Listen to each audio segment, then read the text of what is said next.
I'm breaking down fears one episode at a time. Now the disclaimer, these stories aren't for kids, as the content at times may be quite intense. Here's a story for you all, of Roseanne, who was once small, hit with a 3-kilo wooden spoon, pepper soap to wash out her mouth, put outside with the dog to eat without hands. Roseanne had long curls brushed by her mum.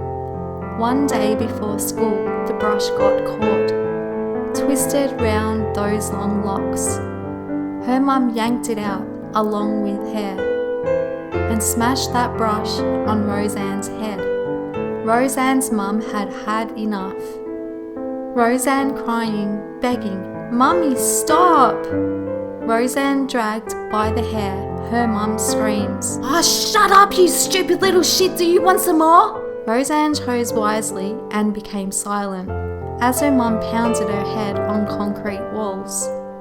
Roseanne beaten, thrown out the door, sent to school with huge lumps on her head, threatened by her mum to not dob. To the teachers, her mum would say, "Liar, liar, pants on fire, that's all Roseanne is." Anyone she could tell would be told, "Crazy, liar, liar, that's what Roseanne is." Roseanne's dad was just the same. From her dad, she would cop closed fists, while he laughed and snickered. In the background was her mum, yelling, "Belt her fucking harder!" Weekends were the worst. Music, beer and her family do not mix. Roseanne on the lookout, waiting to hide kids. In the cupboard, she would place them, covered by a blanket. "Shh, kids, be quiet. Sissy will be back in a minute." Roseanne could feel it. A fight was brewing. Then she would hear the punches and screams, furniture and glass breaking. Roseanne put the task by her frantic mum. "Roseanne, call the bloody cops again!" It was always the same. It started out fun until someone got triggered, danced too raunchy with someone's partner, an affair was uncovered or suspected, or someone spoke or cried about the past.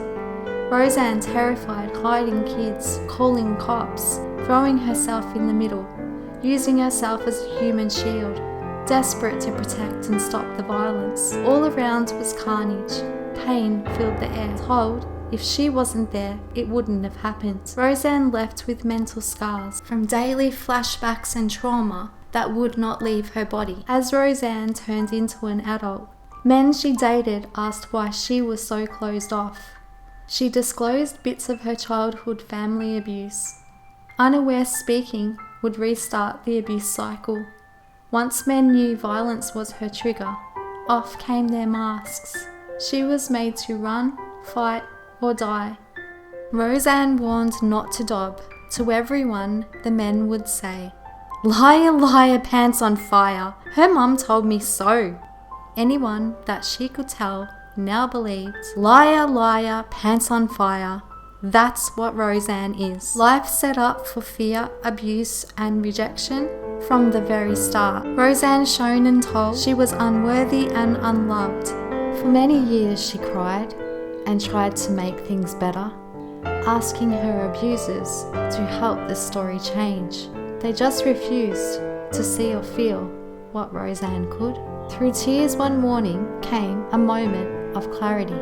Roseanne had had an epiphany.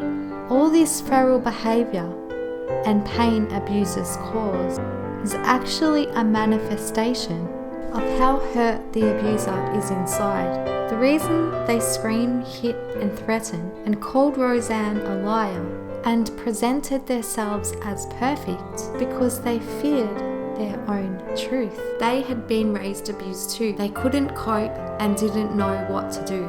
Like Roseanne, they had been fucked up too.